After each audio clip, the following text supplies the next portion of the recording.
Bueno, buenas tardes a todas, a todos, a todes. Les damos la bienvenida a un nuevo encuentro del Taller de Filosofía de la Liberación en la Universidad Nacional de las Artes.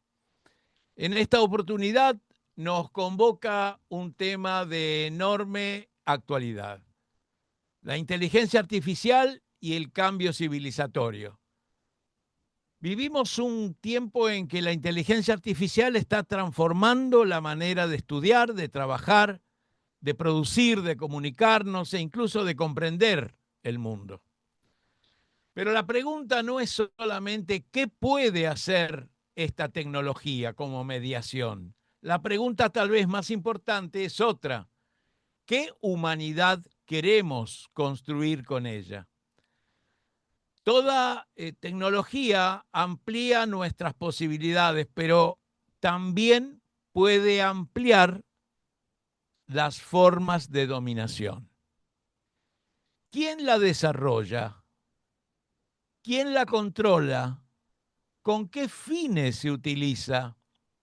¿Contribuye al cuidado y al desarrollo de la vida o fortalece nuevas formas de concentración del poder? No es casual que este debate haya dejado de pertenecer únicamente al mundo de la informática. Hoy ocupa las universidades, centros de investigación, gobiernos, organismos internacionales, empresas tecnológicas y también a las grandes tradiciones éticas y religiosas. El propio Papa León XIV ha advertido que la inteligencia artificial debe estar siempre al servicio de la dignidad humana, de la justicia y del bien común, y nunca al servicio de la concentración del poder o de las manipulaciones de las personas. Desde la filosofía de la liberación sabemos que ninguna herramienta es neutral cuando entra en la historia. Su sentido depende siempre del proyecto humano al que sirve. Para ayudarnos a reflexionar sobre estos temas, contamos con la presencia de nuestro compañero Claudio Martínez, a quien le agradecemos profundamente por por haber aceptado acompañarnos y compartir este espacio de diálogo. La coordinación de este encuentro estará a cargo de nuestra compañera Silvia Delia Magdalena, a quien ya mismo le cedo la palabra. Gracias, Daniel. Bienvenido, Claudio. Voy a leer una breve semblanza del invitado. Claudio Martínez es periodista y productor con más de 4 décadas de trayectoria. Premio Conex de Platino 2017. Fue productor general de Día D y subdirector de la revista 23. Fue director periodístico de América TV. En 2002 fundó El Oso Producciones, desde donde produjo ciclos de divulgación científica y cultural como Científicos Industria Argentina y Alterados por Pi. Fue productor general de 2 debates presidenciales. Entre 2021 y 2023 fue director ejecutivo de la TV Pública. Ganó 18 premios Martín Fierro y 12 FUN TV. En la actualidad, desarrolla una importante tarea pedagógica y periodística centrada en la divulgación del desarrollo y avance de la IA. Bienvenido, Claudio, y agradecido desde ya. Te Bueno, cedo la palabra. muchas gracias Silvia, muchas gracias Daniel, gracias por la convocatoria. Para mí es un placer trabajar con ustedes esta tarde, noche, eh, ayudar un poco a reflexionar, a ayudarnos juntos. Creo, estoy convencido, porque pasa todo el tiempo, que más allá de lo que yo pueda decir, la parte más interesante que vamos a compartir va a tener que ver con el intercambio de las preguntas que puedan venir y lo que podamos intercambiando dentro de un ratito. Pero déjenme desplegar algunas. algunas ideas sobre las cuales vengo trabajando que están muy en la línea de cómo Daniel presentó esta charla y que creo que tiene que ver con el espíritu eh, por el cual me convocan. Em, la percepción es que la inteligencia artificial es algo que surgió en los últimos años y en particular después de la presentación de ChatGPT. Ustedes saben, el 30 de noviembre de 2022, mientras todos estábamos más o menos distraídos como ahora, pero en otro mundial, el de Qatar, OpenAI presentó el primer chat conversacional o la primera inteligencia artificial generativa. Generativa porque puede generar nuevos contenidos, que es lo que hacen este tipo de chats. Em, de ahí en adelante vinieron un montón de otras innovaciones, como Gemini de Google, como Claude de Anthropic o Grok de X y otros más. Pero la verdad es que nosotros ya veníamos utilizando la inteligencia artificial no de manera generativa, sino de una manera, si se quiere, más oculta. No había un producto que nosotros pudiéramos usar directamente, no había un producto que pudiésemos comprar o con el cual generar nuevos contenidos, pero sí teníamos inteligencia artificial en nuestros teléfonos, en nuestras computadoras, incluso en los Smart TV, o sea, cuando nosotros por ejemplo, interactuamos con una plataforma audiovisual como puede ser Netflix o Amazon o cualquiera de las que cada uno pueda usar, bueno, reconocen nuestro historial de búsquedas y nos sugieren cosas en función de lo que ya habíamos elegido en otro momento. Eso ya era inteligencia artificial y estaba funcionando antes de ChatGPT, igual que el reconocimiento facial, el reconocimiento de voz y un montón de otras innovaciones tecnológicas de los últimos 10 15 años. Pero bueno, el gran impacto fue ChatGPT porque de alguna manera lo que hizo fue poner en primer plano y empezar, digamos, lograr que todos empecemos a hablar de un modo un poco más sistemático, con más expectativa y, por qué no, con más preocupación de lo que trae la inteligencia artificial. Digo esto porque me gustaría plantearles algo que que es poco frecuente, pero que está bueno eh, poder reflexionarlo y que tiene que ver con que la inteligencia artificial como teoría existe desde hace 8 décadas, desde los años 40 del siglo pasado que se viene hablando de esta idea. No se llamaba inteligencia artificial en ese momento, pero ya había matemáticos y otros investigadores que venían planteando esta idea de eh, que las máquinas pudieran ser inteligentes. Hay uno muy, muy relevante en la historia que seguramente ustedes han oído nombrar a Alan Turing. Bueno, Alan Turing, un matemático británico, un héroe de la Segunda Guerra Mundial porque lideró un equipo que fue capaz de descifrar el código de las tropas nazis y eso ayudó mucho a los aliados para poder ganar la Segunda Guerra. Bueno, Alan Turing ya hablaba en los años 40 del siglo pasado de inteligencia artificial. El concepto de inteligencia artificial vino mucho después, vino en algunas reuniones en universidades, en centros de estudio, donde eh, buscando financiamiento para la idea, a alguien llamado John McCarthy se le ocurrió mencionarlo, llamarlo como inteligencia artificial. Estaban buscando un término que fuera marketinero, que les permitiera ir a ver al decano o al rector de la universidad, a algún funcionario o algún inversor privado y que se entusiasmara con la idea. Porque hasta ese momento algunos lo llamaban como cognición no consciente, una cosa así, o sea, un título que no le podían vender a nadie. Pero desde que se llamaron inteligencia artificial empezó a fluir el financiamiento. Ahora, lo que hay que decir es que Eh, ¿Por qué no tuvimos inteligencia artificial hace, no sé, 50, 60 años y la tenemos hace tan poco? Bueno, faltaba algo, faltaban algunas cosas que no existían. Existía la teoría. Existía, insisto, y van a ver a dónde quiero ir, existía la teoría sostenida fundamentalmente en universidades públicas y con dinero público de distintos gobiernos que apostaban a esta idea. Existía la idea, pero no existían las condiciones materiales para que existiera la inteligencia artificial. ¿Por qué? Bueno, porque no existía el poder de cómputo, pero antes del poder de cómputo, antes de que existieran supercomputadoras como las que pueden procesar los modelos ahora, hacía falta que existiera primero el transistor y después los microchips. Bueno, para eso hizo falta que pasara mucho tiempo.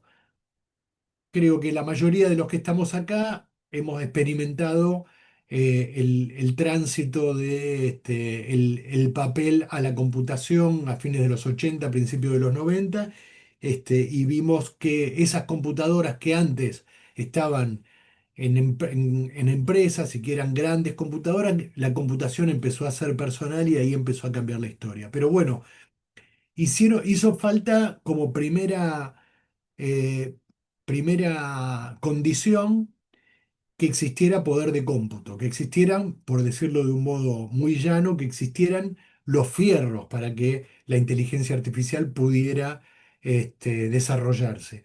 Pero después hacía falta otra cosa súper importante que tiene que ver con cómo alimentar a los modelos de inteligencia artificial. Y eso es los datos. Pero para que llegaran los datos hizo falta que se desplegara, se popularizara Internet, que se popularizara y se desplegara la cultura digital y sobre todo que llegaran las redes sociales, que son un enorme generador de datos. Bueno, ahí empezamos a ver cómo, digamos, entre el poder de cómputo y los datos empieza a configurarse algo que es una realidad y que es que la inteligencia artificial, más que una tecnología, es una infraestructura que tiene algunos nodos críticos. El poder de cómputo, los datos, la energía son eh, cuestiones claves. También mencioné a los microchips. Y recién después, como quinto em, elemento, digamos, crítico de esta infraestructura, están los modelos como ChatGPT y como los que conocemos, pero recién ahí llegan. O sea, fíjense, poder de cómputo, energía fundamental porque se consume muchísima energía cuando se procesan estos modelos y los datos, los microchips y recién llegan los modelos. Digo, es interesante pensar en todo ese proceso porque hay un dato que a mí me parece central para poder analizar em, de quién es la inteligencia artificial, porque a mí me parece que ahí está parte del problema. La inteligencia artificial es una teoría que lleva 8 décadas de desarrollo en universidades públicas de todo el mundo, con inversión pública en todo el mundo. Recién en los últimos 20, 25 años han llegado una serie de desarrolladores, de innovadores muy talentosos, muy emprendedores, con una enorme capacidad para fondearse, que lograron recién en el final ponerle la frutilla al postre, pero hizo falta que la humanidad invirtiera desde el sector público durante décadas para que lo que ellos están aprovechando ahora sea una realidad. Y digo todo esto porque es central imaginar eh, y pensar cómo está planteado hoy el mundo en términos del reparto de la riqueza y del conocimiento, porque la inteligencia artificial viene a concentrar aún más la riqueza y el conocimiento. Entonces, bueno, estamos ahí en un problema, porque tenemos a un grupo muy pequeño, como me gusta llamarlos a mí, de tecnomagnates, sobre todo concentrados en un rincón muy chiquitito del mundo, que es California y en particular Silicon Valley, concentrando un enorme poder y una enorme riqueza y manejando hoy por hoy los hilos del mundo. Ustedes saben, Silicon Valley tiene una historia muy curiosa. Silicon Valley es un valle, como su nombre lo indica, que queda muy cerca de San Francisco, un valle que también en los años 30, 40 del siglo pasado era un lugar donde se cosechaban duraznos y ciruelas riquísimos, y que en un momento un profe, un decano de ingeniería de Stanford, tuvo la idea de crear ahí una especie de centro tecnológico. ¿Por qué? Porque lo que veía este hombre era que toda la formación de ingenieros que producía Stanford, que es la universidad que está, una de las universidades que está en San Francisco, eh, lo que pasaba era que emigraban permanentemente y sistemáticamente todos los ingenieros. ¿A dónde? A la costa este, donde había más trabajo en ese momento. New York, Chicago, Washington, Boston. Siempre había más trabajo para los ingenieros en el este de Estados Unidos que en la zona de California. ¿Y qué es dijo este hombre? Bueno, creemos un centro tecnológico que sea capaz de retenerlo y podamos fundamentalmente, eh, que podamos incubar empresas de base tecnológica que nos permitan aprovechar la presencia de estos ingenieros tan talentosos que tenemos. ¿Y saben cuál fue digamos, quiénes fueron los dos primeros graduados de Stanford que lograron incubar una empresa dentro de Silicon Valley? Y en ese momento no era, no se llamaba Silicon Valley, y eso vino mucho después con digamos, la llegada del silicio, los microchips, etcétera. Pero en ese momento los dos primeros fueron dos ingenieros, uno se llamaba Hewlett y el otro Packard, y armaron Hewlett Packard con con un aporte de capital de $500. Hoy es una empresa, una mega empresa internacional.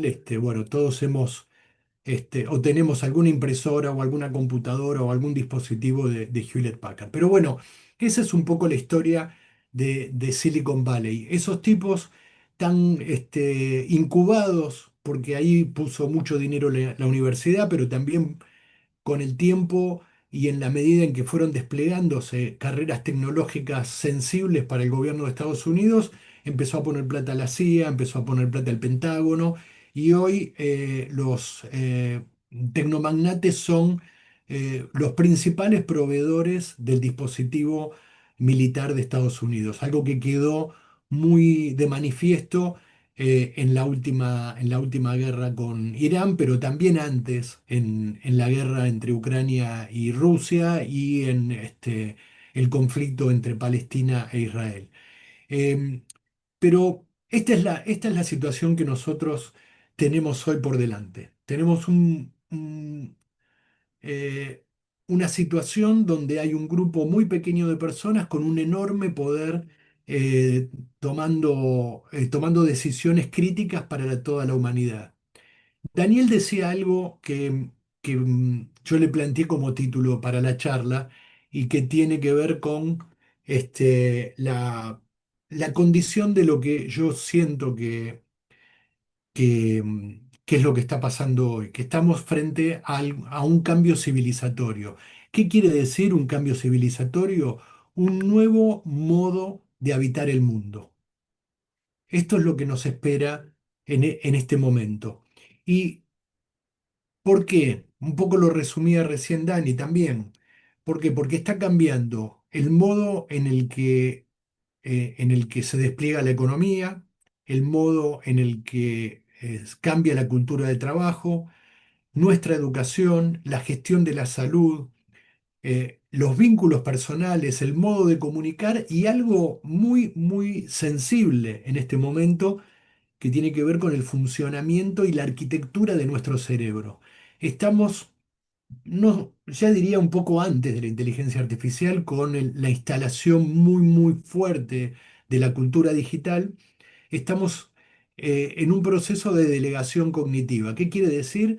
Que nuestro cerebro, nuestra mente terceriza funciones en un montón de dispositivos digitales, funciones que antes hacía nuestro cerebro. Un caso típico es el GPS, pero hay muchos más. O sea, esto viene ocurriendo desde hace algunos años, pero ahora con la inteligencia artificial, que parece ser la solución de muchos de los problemas, al menos así nos la quieren vender, eh, se empieza a ser mucho más pronunciado, porque la inteligencia artificial elige canciones y películas por nosotros, porque escribe por nosotros, porque parece que pensara por nosotros, aunque no piensa, sino que es la, el cálculo, la estadística, hecha a toda velocidad de cuestiones del pasado.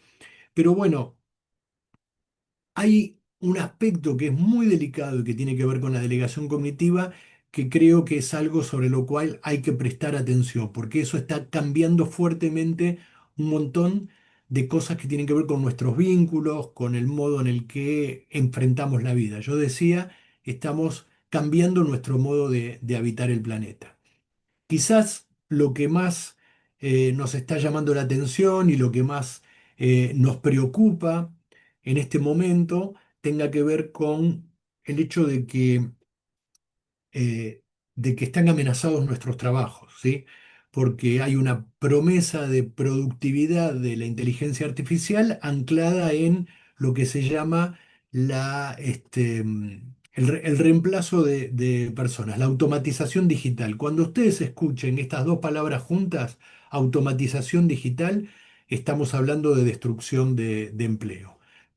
Eh, hay algunos estudios, no sé si tenerles confianza, pero el foro de Davos que se reúne todos los febreros en Suiza, tiene un departamento de economía que este año publicó un informe que dice que la inteligencia artificial en los próximos 5 años va a destruir alrededor de 92 millones de empleos, pero va a crear otros 170 millones de empleos. Quiere decir que el saldo va a ser positivo. Ahora, lo que no nos están diciendo es que para crear esos nuevos empleos hace falta capacitar a millones y millones, decenas, cientos de millones de personas para poder aprovechar las oportunidades que trae la inteligencia artificial. Y acá aparece un problema. Aparece un problema que tiene que ver con em, darse cuenta de que nosotros en este momento estamos atravesando una nueva revolución industrial. Ustedes saben, hubo otras tres revoluciones industriales a lo largo de la historia. Una a fines de 1700, cuando se inventó la máquina a vapor y casi simultáneamente el telar automático, y eso produjo un cambio enorme, no solo en el modo de producción, obviamente, sino que también produjo un cambio muy significativo en la demografía, en la economía, en el modo de habitar las ciudades, en la cultura. Se mudó muchísima gente del campo a la ciudad y se fueron modificando un montón de situaciones que hasta ese momento se venían registrando en la historia de la humanidad. Eh, Obviamente tuvo un impacto muy, muy importante, pero ¿qué es lo que pasó en esa primera revolución industrial? Las personas que debían adaptarse a esos cambios tuvieron mucho tiempo para hacerlo. ¿Por qué? Porque obviamente desde la creación del motor o del telar automático hasta que eso pudo instalarse en esa época con la tecnología que nosotros o que en ese momento existía, estaba disponible, hubo tiempo para producir una adaptación, para capacitar a la gente, para que la gente tuviera tiempos humanos para interpretar qué era lo que tenía que hacer.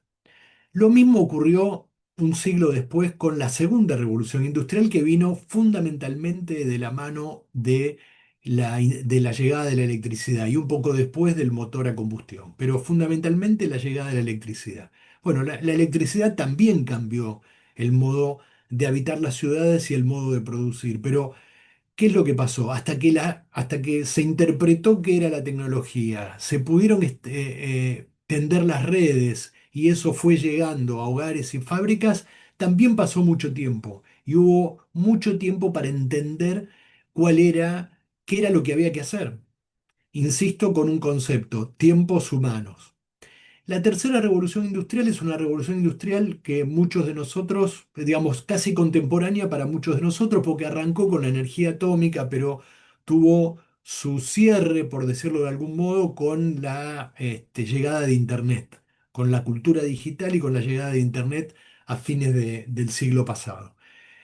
Bueno, fue más acelerada, seguramente, que las anteriores, pero también los que vivimos esa revolución industrial, sobre todo la llegada de Internet, tuvimos tiempo de transición. Fue una transición, no digo lenta, pero razonable. Tuvimos tiempo de adaptarnos a esto. Digamos, muchos de nosotros no manejábamos una computadora en los 80 y hoy estamos compartiendo un espacio de reflexión, de estudio, de trabajo a través de la tecnología y lo podemos hacer con bastante fluidez. Eh, yo diría que la última aceleración de la cultura digital se produjo durante la pandemia, donde fue prácticamente el único modo de poder seguir trabajando, estudiando, conectándonos con nuestros seres queridos, consumiendo cultura. Este, la pandemia produjo una aceleración muy importante, fue el último golpe de horno que necesitó la cultura digital. Lo que está ocurriendo con esta cuarta revolución industrial, cuyo principal emblema casi exclusivo es la inteligencia artificial, pero que seguramente en poco tiempo más se va a concatenar con la llegada de la computación cuántica que va a generar, valga la redundancia, un salto cuántico en todos estos procesos. Pero no nos adelantemos. La inteligencia artificial, que es la que hoy em, lidera esta cuarta revolución industrial, está viviendo un proceso de hiperaceleración que no permite que haya tiempos humanos para interpretar lo que está pasando. Miren, yo, como decía Silvia en la presentación, estuve hasta diciembre de 2023, fui director ejecutivo de la televisión pública, designado por el gobierno anterior. Obviamente cuando llegó el gobierno de la Libertad Avanza, renuncié, volví a mi actividad como periodista y como productor. Y en esa actividad, bueno, obviamente que ya había cambiado el país y todavía le costaba mucho cambiar y yo decidí dedicarme a esto, ponerme a estudiar muchas de las cosas que estoy compartiendo hoy con ustedes, sistematizar ese conocimiento y fundamentalmente con las herramientas que tengo como periodista y como productor, encontrar algunos dispositivos para comunicarlo. La última novedad es esta, ahora doy charlas, doy cursos, me contratan y esas cosas, cosas que hasta hace un tiempo no pasaba, pero bueno, evidentemente la prédica de todo este tiempo hizo que fuera también posible compartir este tipo de espacios con gente interesada y curiosa como son ustedes. Todo esto se los cuento porque yo em, me dedico prácticamente todo el día a leer cosas que tengan que ver con lo que está pasando en términos de inteligencia artificial y no necesariamente de cuestiones de tecnología, porque lo voy a decir bajito entre nosotros, no le cuenten a nadie, a mí la tecnología no me importa, a mí me importa la política.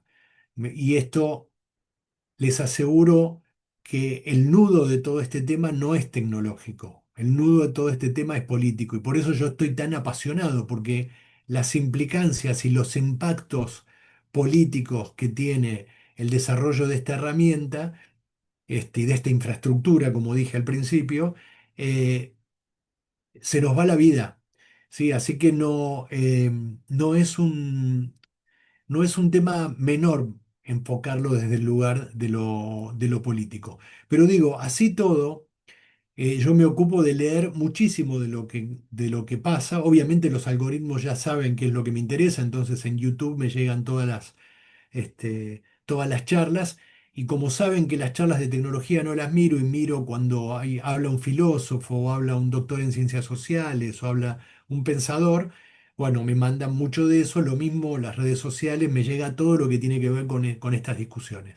Les aseguro que aunque me dedico varias horas al día a leer, no alcanza el tiempo. ¿Por qué? Porque lo que está pasando, lo que estamos viviendo es una aceleración impresionante de todo este desarrollo tecnológico y de las discusiones que vienen después, que tienen que ver con los impactos, lo que decíamos recién.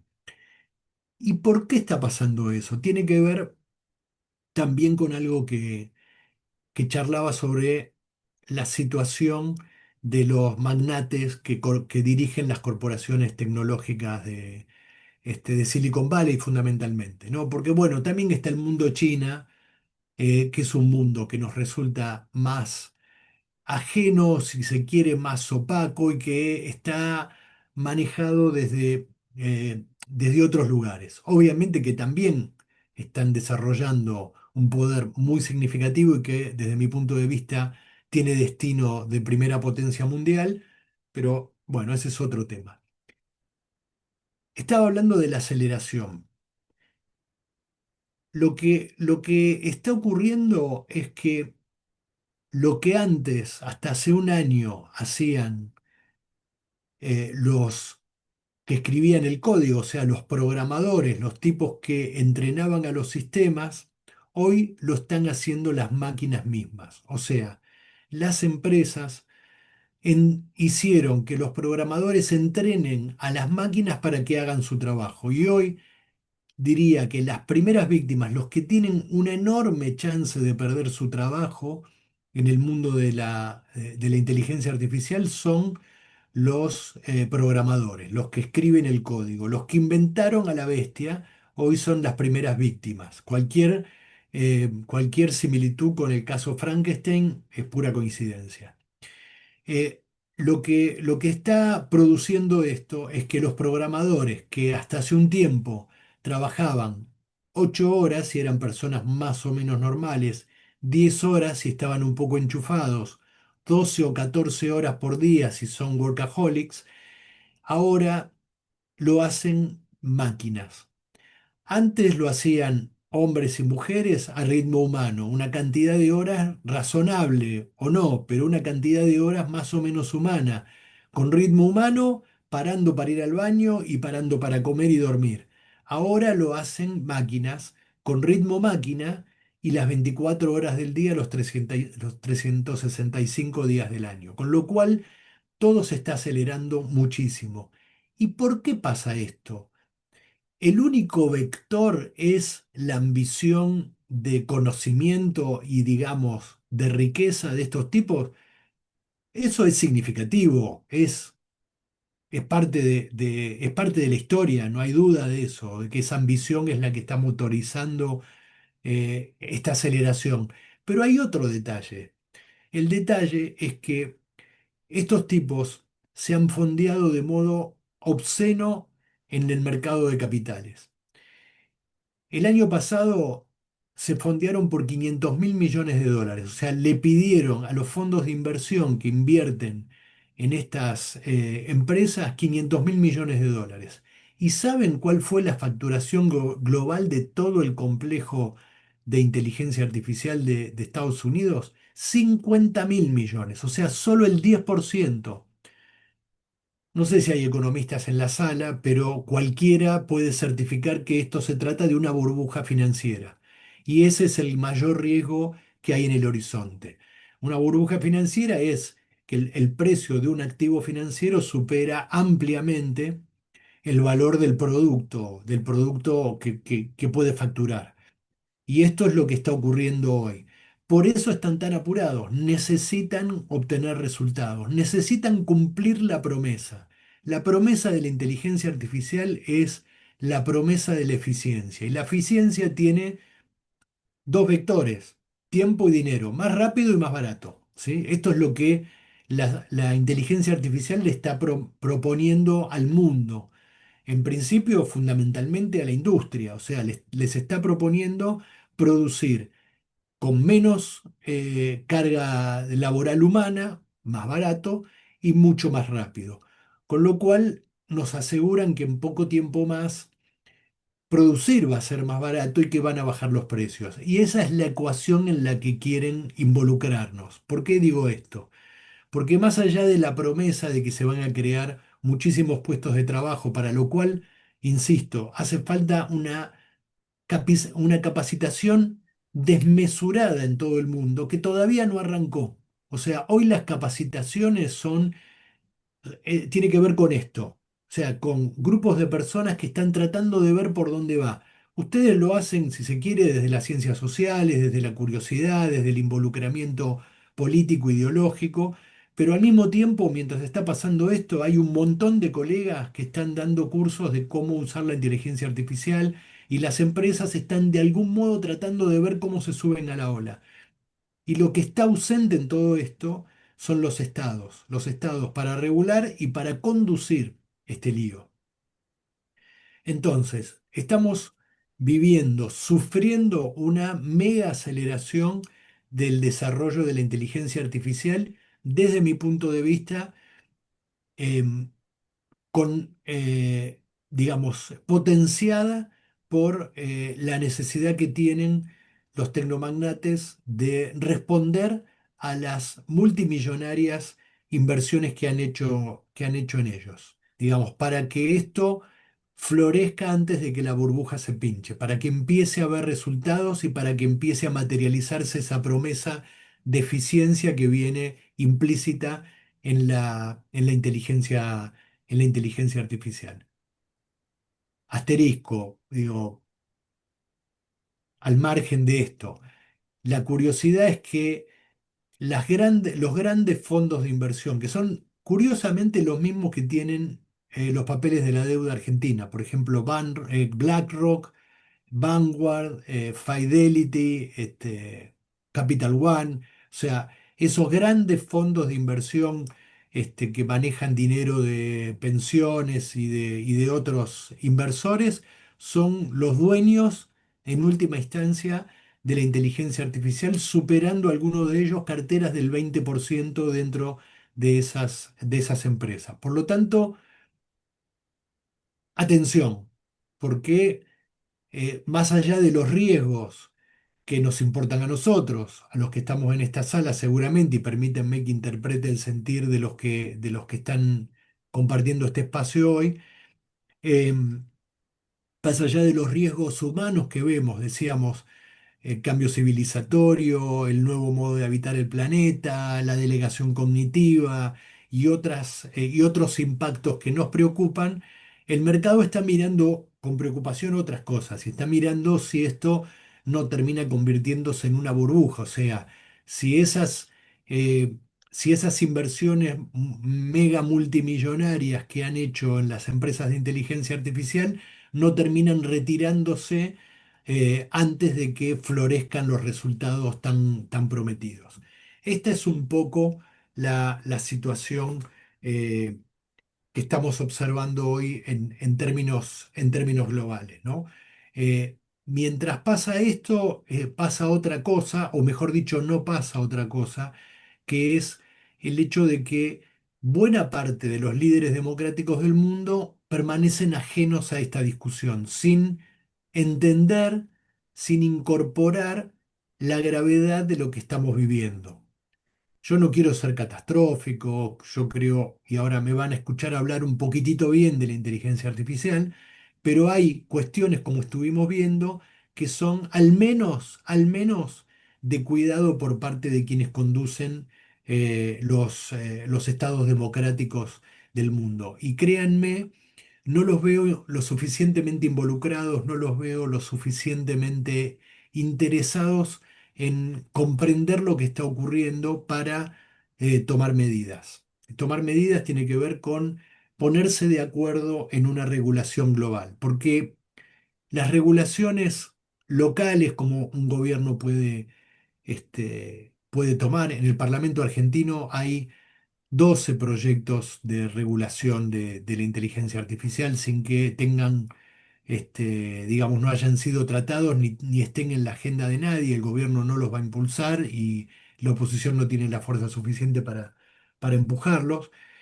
Pero Brasil está tomando medidas, México está tomando medidas, la Colombia de Petro estaba tomando medidas, Francia, los países nórdicos, Australia, van tomando medidas, pero todas esas medidas hoy son parches, son medidas defensivas.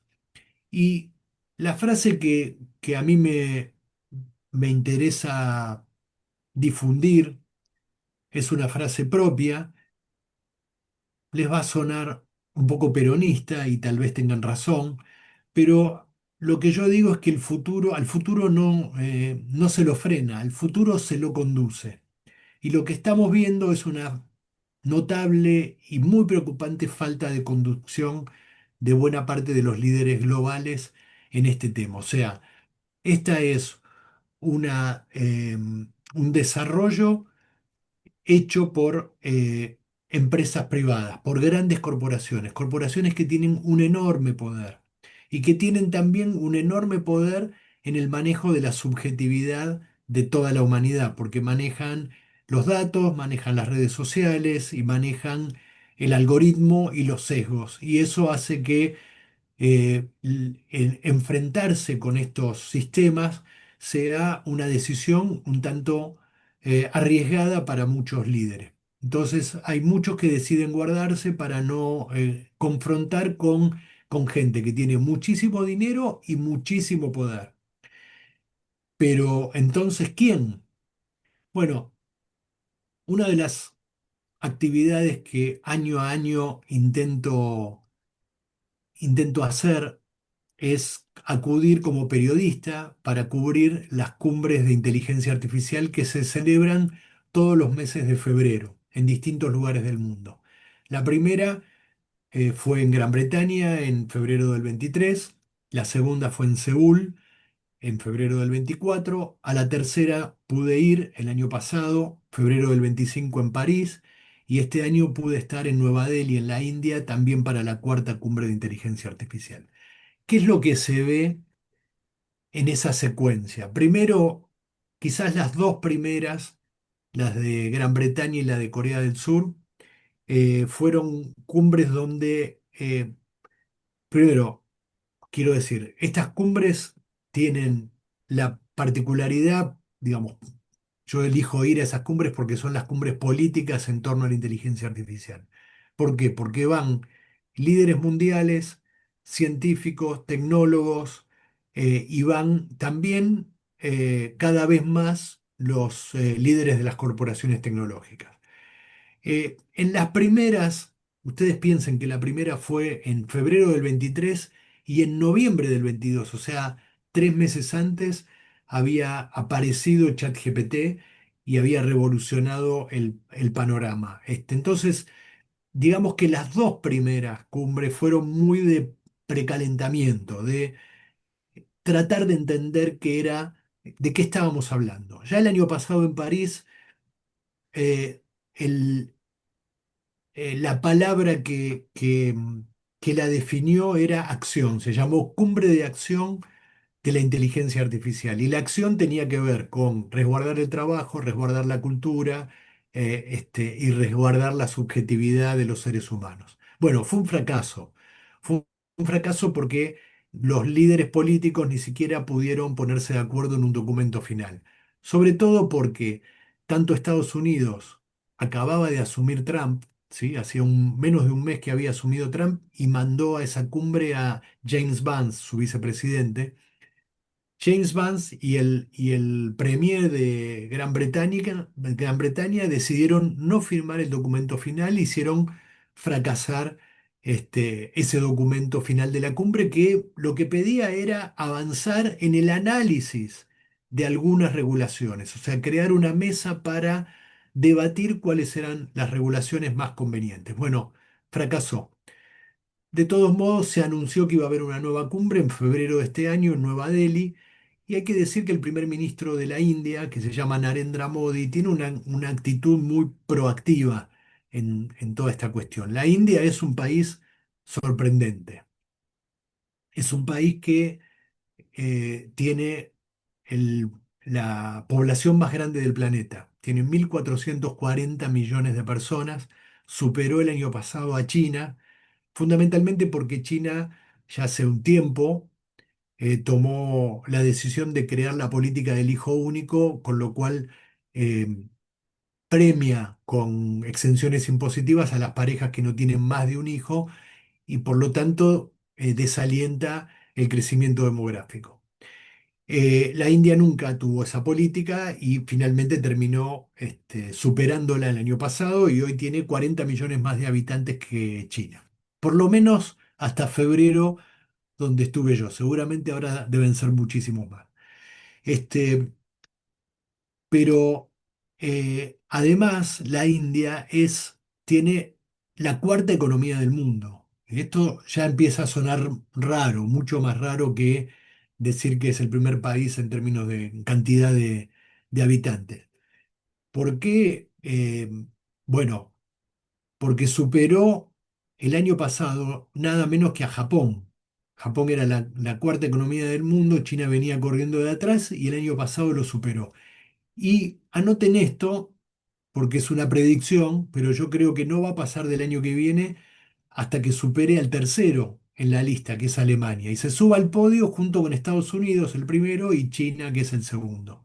La India crece a tasas descomunales y lo hace con algo que décadas atrás era antiintuitivo para cualquiera que conociera la economía y la cultura de la India.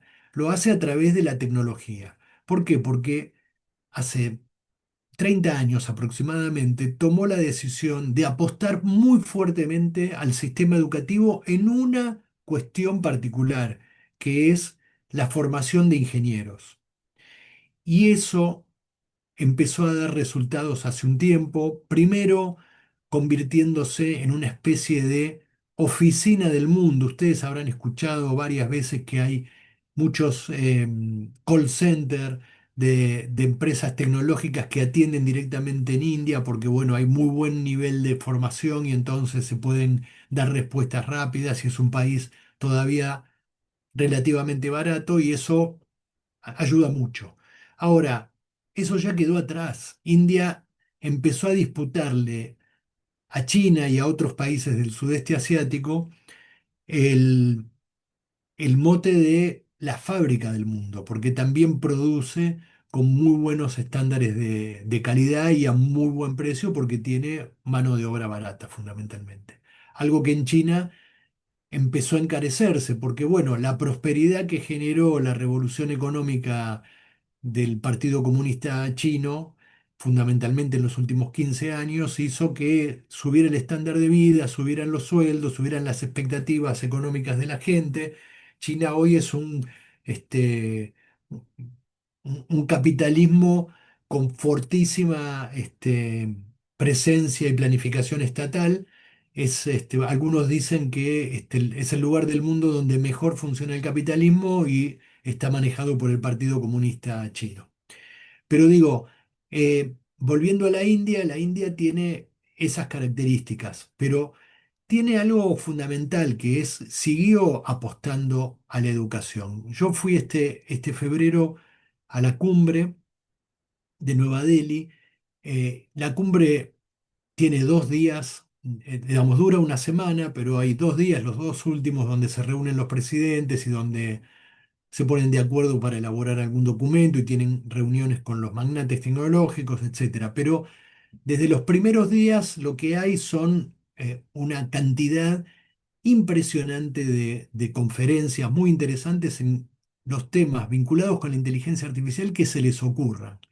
Salud, educación, energía, lo que quieran, comunicaciones, lo que se les ocurra, hay charlas y además hay una expo. Imagínense la rural, los que están en Buenos Aires, la sociedad rural multiplicada por 4, eso es el lugar donde se hizo la cumbre de este invierno de ellos, verano nuestro.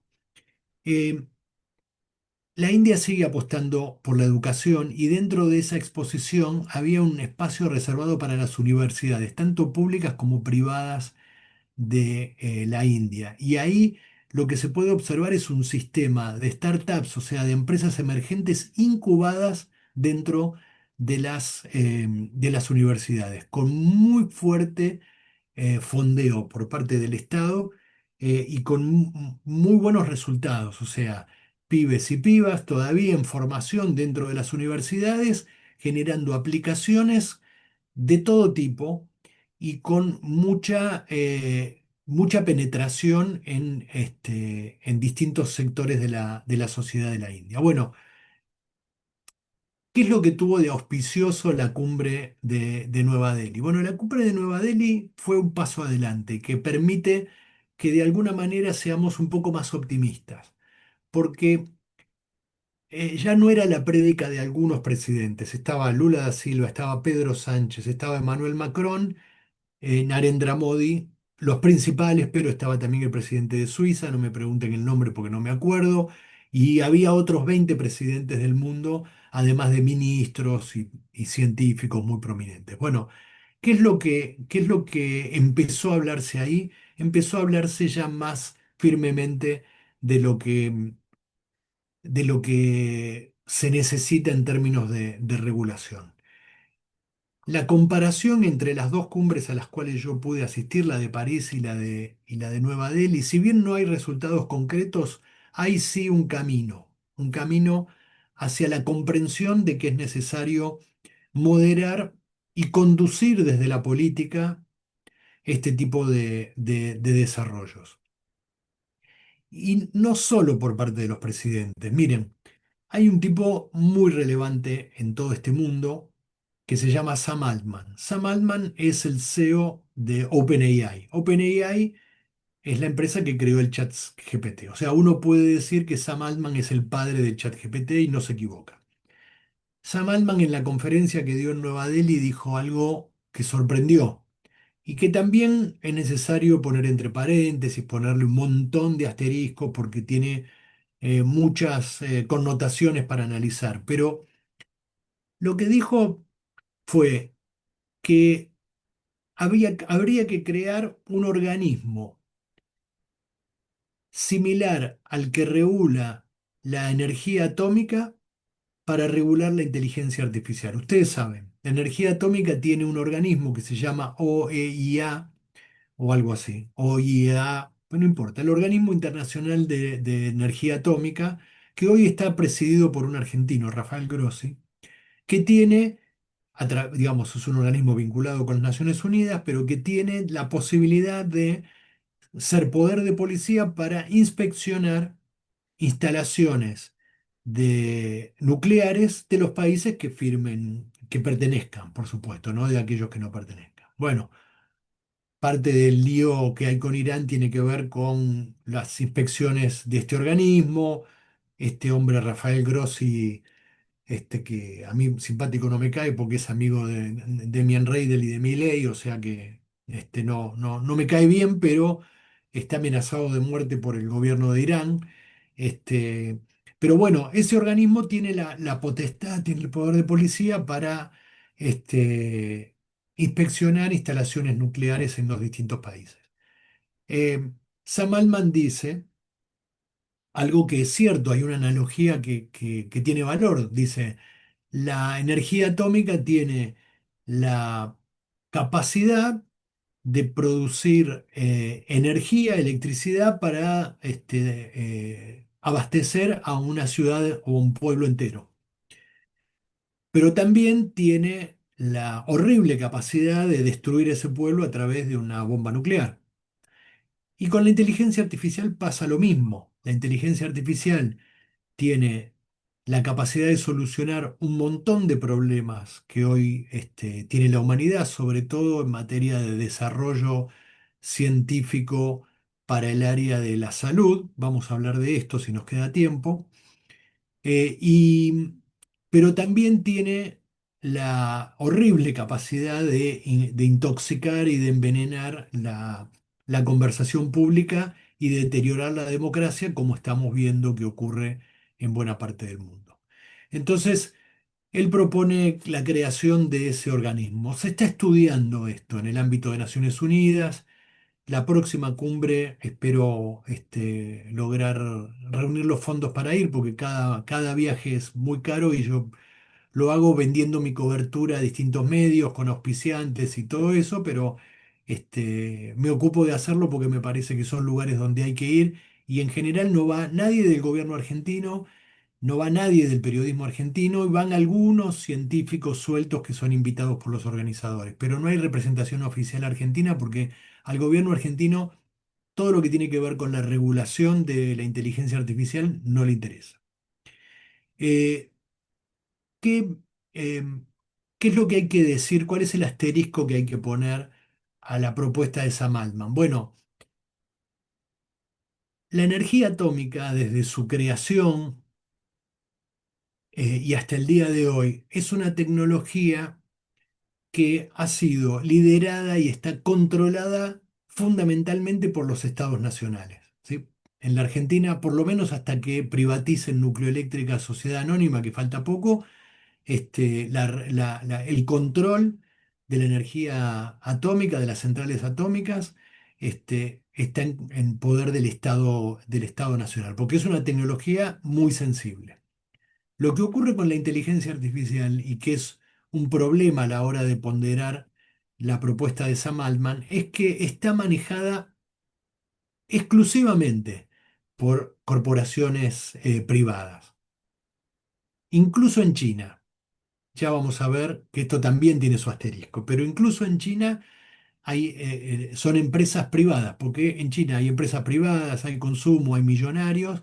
Está bien, en cada una de esas empresas hay en el directorio un miembro del Partido Comunista que se ocupa de que se cumpla el objetivo trazado en el plan quinquenal para esa empresa. Por lo tanto, hay una fuerte intervención del Estado en todo ese proceso, pero son empresas privadas. Entonces, quiero decir, en las empresas privadas la diplomacia nacional, a través de la ONU, de lo que sea, de este tipo de organismo, es un poquito más difícil. Además, el algoritmo es algo muy complejo de auditar. Entonces, eh, no sé si va a hacer falta perfeccionar un poco la idea que tuvo Sam Altman con relación a cómo regular la inteligencia artificial. Pero bueno, ese es un poco el panorama en el que estamos. Un panorama muy complejo porque hay un montón de impactos, un montón de afectaciones de nuestra vida cotidiana, presente y futura, que están atravesados por la llegada de estos desarrollos. Eh, Diría en buena medida, sin protección por parte de quienes deberían protegernos y estar conduciendo la discusión y con mucho desorden, digamos, un desorden que es muy funcional a los objetivos de los magnates tecnológicos. Eh, Voy a detenerme un poquito, creo que estaría bueno porque ya son las 9, casi 10, para que me pregunten cosas y discutamos un poco más, porque en 9:30 nos vamos. Pero quiero decir algo que mencioné muy parcial y lateralmente que tiene que ver con los impactos, en principio muy positivos que tiene la inteligencia artificial y fundamentalmente tienen que ver con el área de la salud. Otro personaje relevante que me merece bastante más respeto que Sam Altman se llama Darío Amodei. Trabajaba con Sam Altman en OpenAI antes de la presentación de ChatGPT. Tomó la decisión junto con un grupo de personas que trabajaban ahí de irse y de fundar una nueva empresa que se llama Anthropic. ¿Por qué hicieron esto? Porque no estaban de acuerdo con los códigos éticos que Sam Altman le estaba imprimiendo a OpenAI y ya veían que venía ChatGPT y que no venía con un marco de ético razonable. Entonces decidieron crear otra empresa y crearon una empresa que hoy le disputa el liderazgo a OpenAI, se llama Anthropic. Es, entre otras cosas, la creadora de Claude, que desde mi punto de vista es el mejor chat, el mejor modelo agente de inteligencia artificial, el más serio, el más profesional, el menos condescendiente. Este, eh, para mí el mejor. Pero bueno, es una opinión personal. Tampoco soy un experto, porque no, insisto, no soy un experto en tecnología. Pero Hace un par de meses le preguntaron a Darío Amodei cómo veía el panorama y qué cosas veía, qué cosas le daban esperanza en términos del desarrollo de la inteligencia artificial. Y él dijo que en los próximos 5 y como mucho 10 años, gracias a la inteligencia artificial, la investigación en ciencias médicas iba a pegar un salto equivalente a 100 años. ¿Qué quiere decir? Que en 5 años vamos a tener un avance en los desarrollos y en las posibilidades de gestionar nuestra salud equivalente a un siglo, lo cual es sorprendente, deslumbrante, ambicioso y todos los adjetivos que se le puedan ocurrir.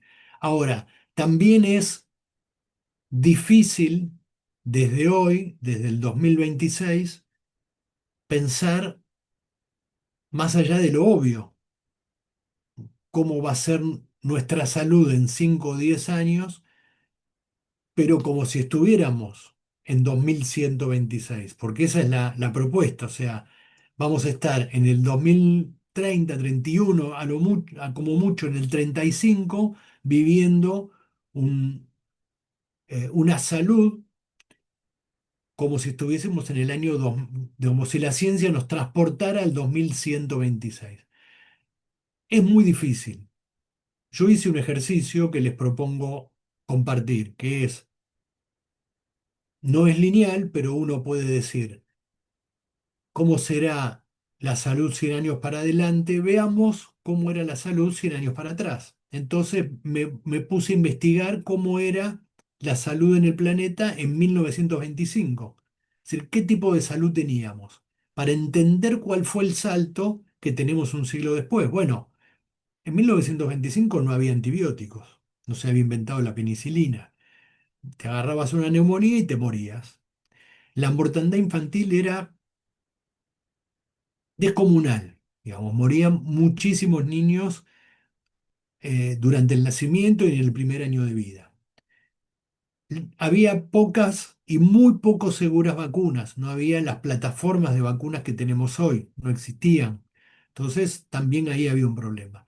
Toda la tecnología de diagnóstico por imágenes que se fue incorporando a lo largo del siglo XX y principios de este siglo tampoco existía, por lo tanto existían muy pocas posibilidades y herramientas para diagnosticar con precisión. Bueno, todo eso pasó en un siglo que fue el salto más grande que dio la humanidad en términos de gestión de la salud.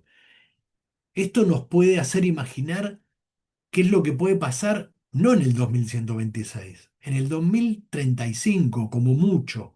Esta es la promesa, es una promesa fabulosa.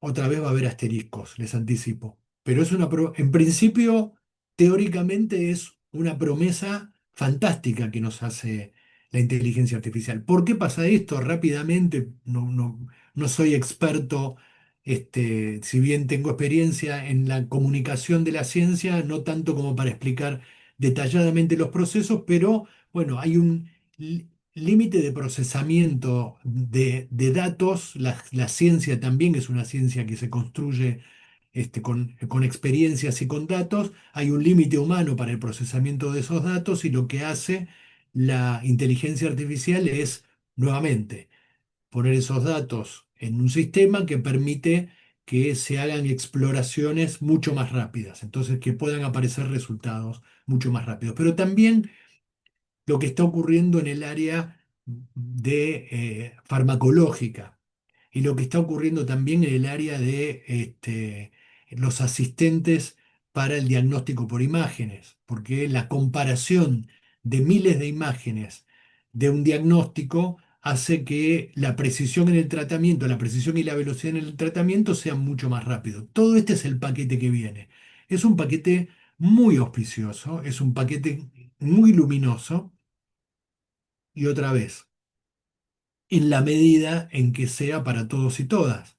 Porque si esto concentra también, al igual que se está concentrando la riqueza y el conocimiento, concentra también la gestión de la salud, entonces vamos a tener un mundo donde los hiperricos van a vivir 150 años y nosotros vamos a vivir con suerte 80 en promedio. Fíjense cuál fue la evolución, hablando de promedio de vida.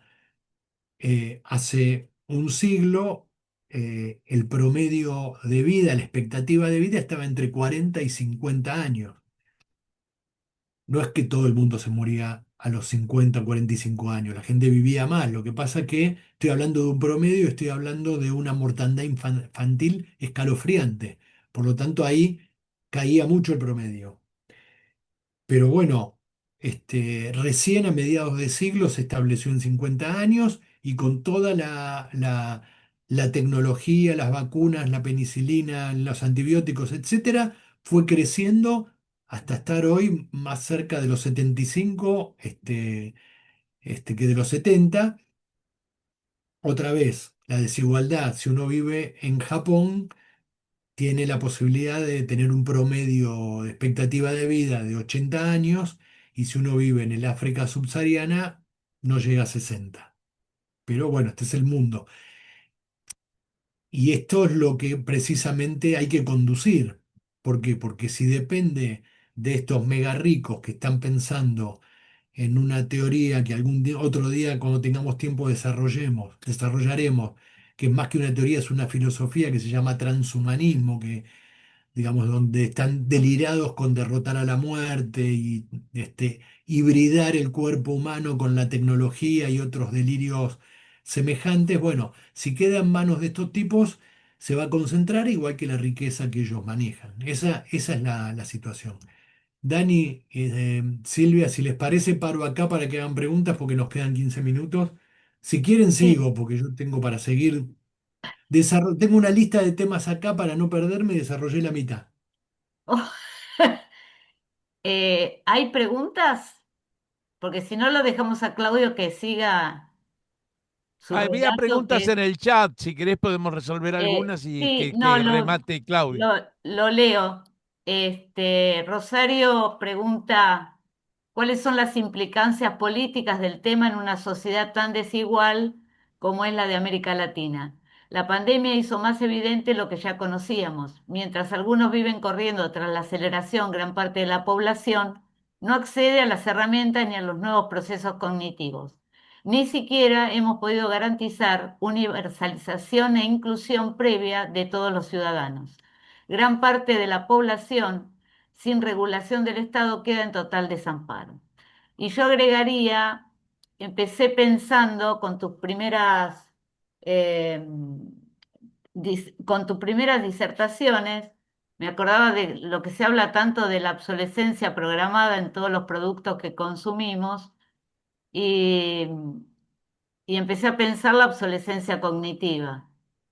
Y ahora al final estoy pensando en la obsolescencia humana directamente, ¿no? Claro.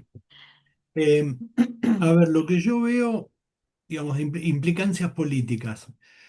Bueno, estoy de acuerdo con lo que dice Rosario y lo que decís vos, Silvia, es así. Eh, este rulo de la historia nos encuentra con un gobierno que está dispuesto a favorecer todo este tipo de iniciativas. Pues digo, este mismo rulo de la historia, a Brasil lo encuentra con Lula, a México lo encuentra con Sheinbaum, a Uruguay lo encuentra con Orsi, bueno, a Chile lo encontró con Boric, pero bueno, y lo mismo a Colombia con Petro, pero con los gobiernos que han elegido, tanto en Chile como en Colombia, como en Perú, no va a ser muy, no va a ser muy, un segundo, por favor, un segundo que me está sonando el teléfono.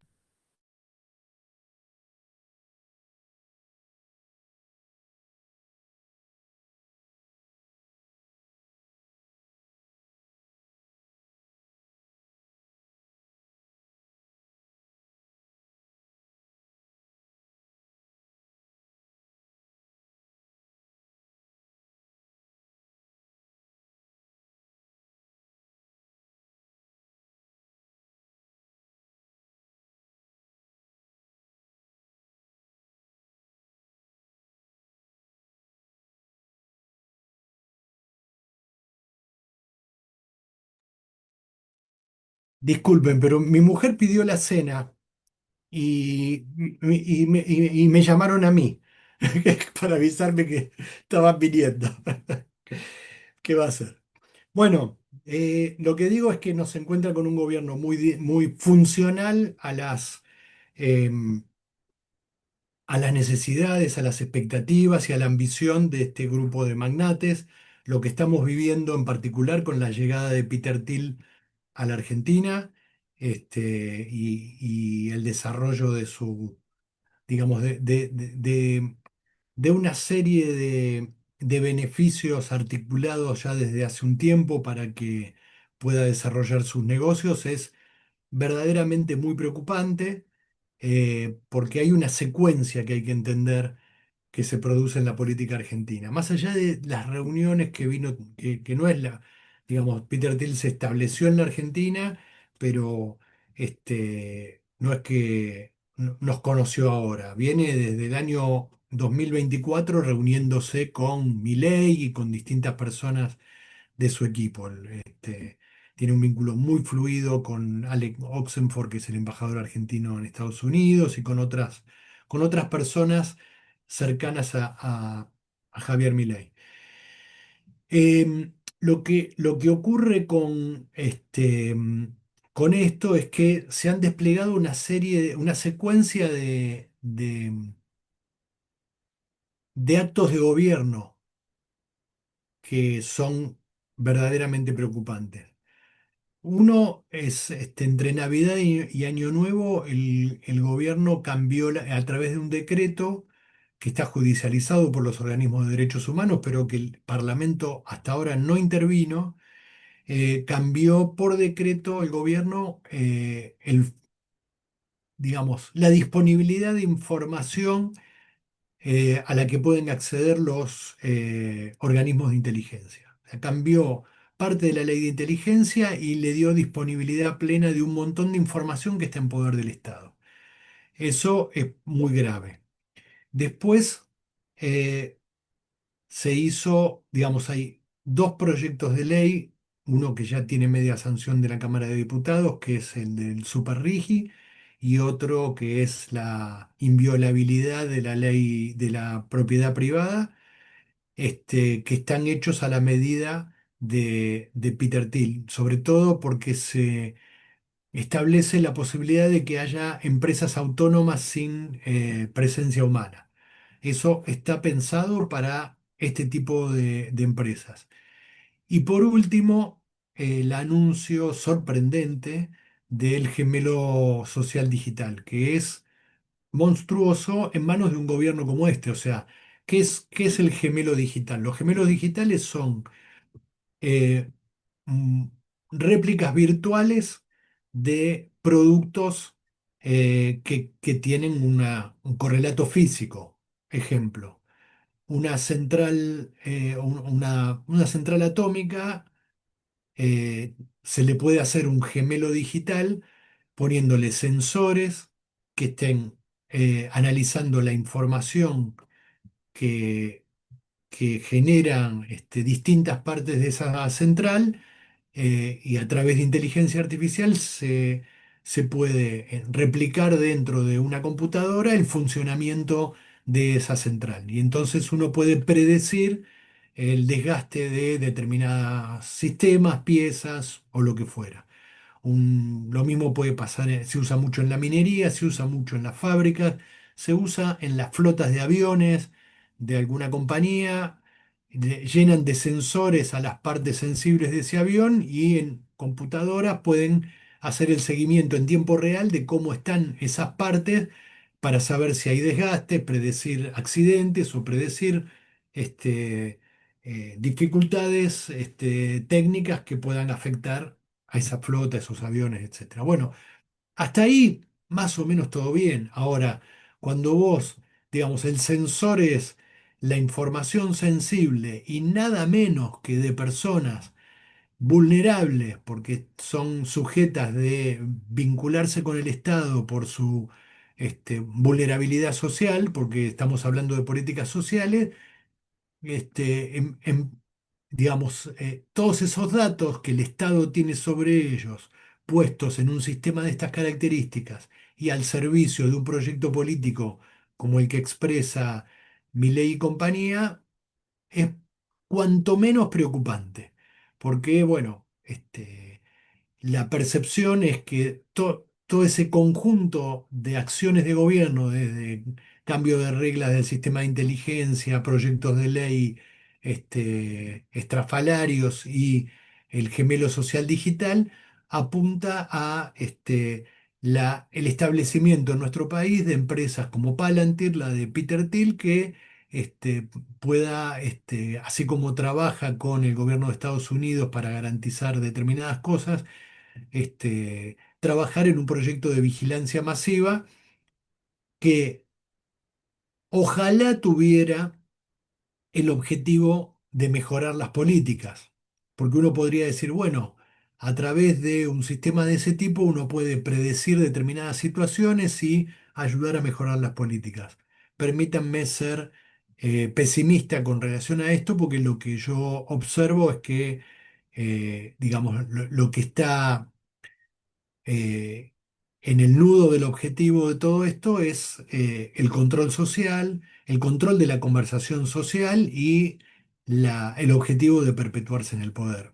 Esto es más o menos como veo yo la situación política de Argentina en relación con la cuestión de la inteligencia artificial. Claudio, tengo, como siempre, al final empiezan las preguntas.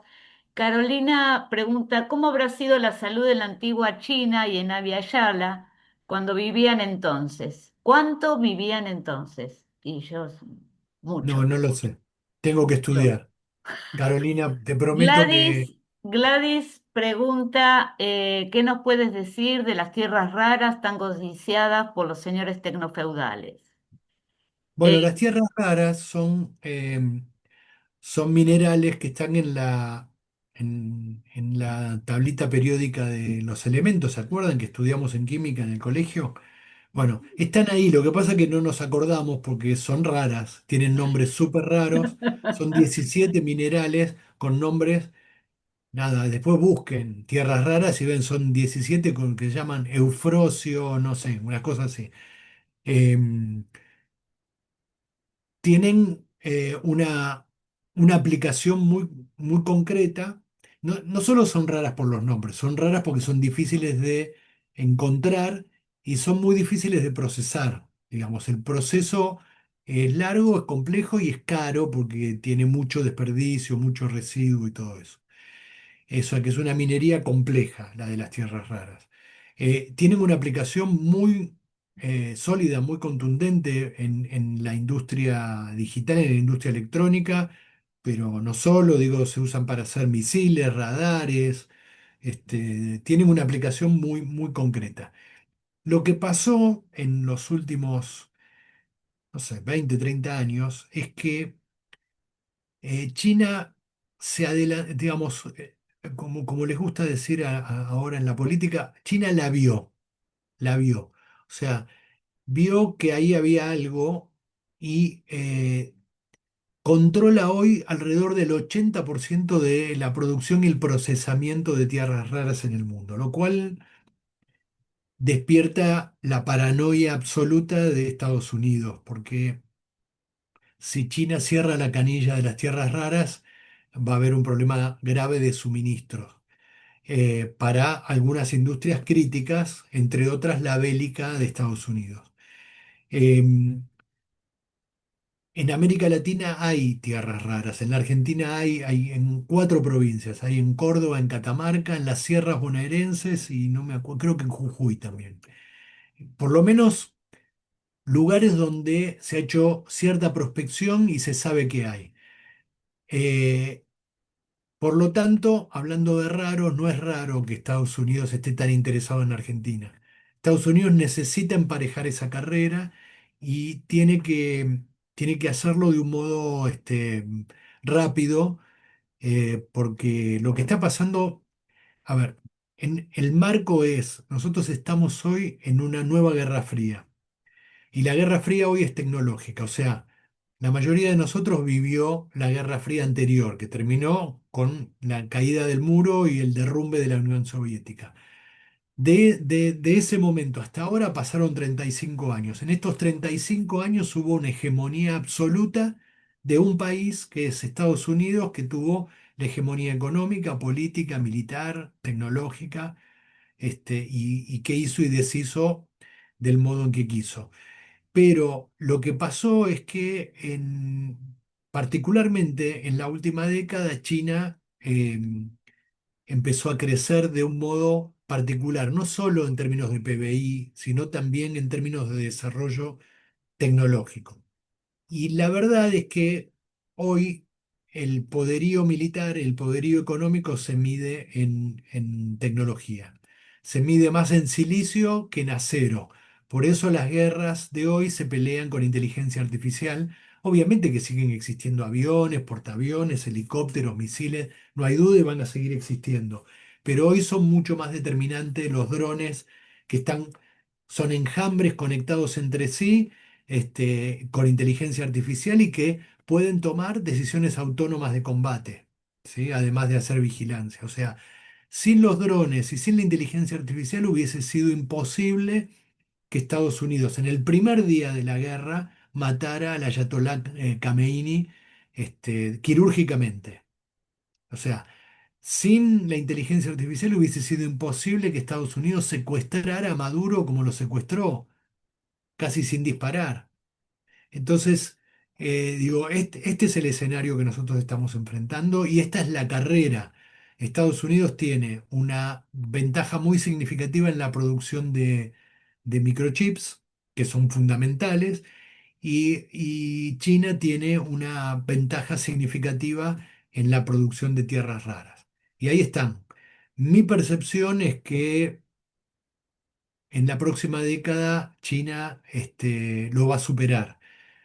Y voy a decir algo que por ahí resulta hasta enojoso, pero simplemente lo voy a describir.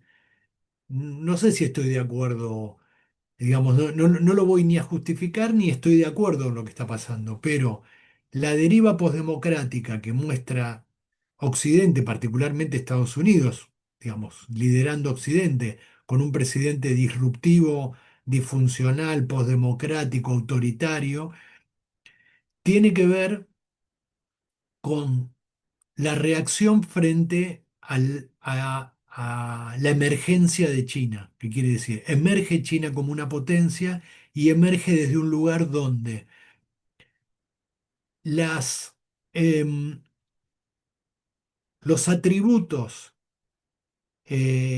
conocidos por las democracias occidentales para desarrollarse no alcanzan para competir con un país que tiene una planificación muy sistemática de su economía y en particular de la tecnología y tiene un sistema que le permite tomar decisiones sobre la producción y el desarrollo de los privados. ¿Qué quiero decir? Con todo el poder que tiene Donald Trump, no podría hacer que Apple decida producir sus teléfonos, sus celulares, sus iPhone en Virginia. Imagínense esta situación. Donald Trump lo llama Tim Cook, el CEO de Apple, y le dice, Tim, quiero que vengas a traer la fábrica de los iPhone acá a Estados Unidos. Y Tim le dice, Donald, está todo bien, te quiero, sos divino, me encanta tu pelo, pero eso no va a pasar. Y se va tranquilo.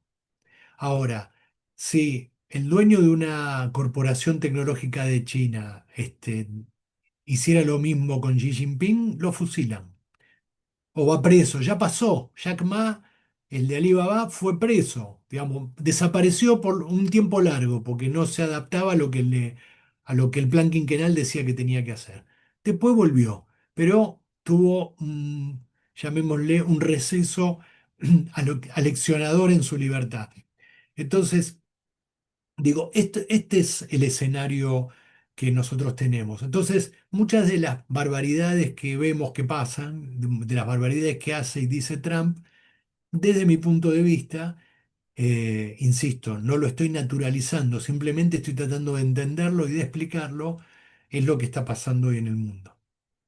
Yo me tengo que ir porque me dijeron a esta hora y yo a esta hora dije que venía la cena, pero Bueno, La que no se podemos me seguir en otro enoje. momento, Dani.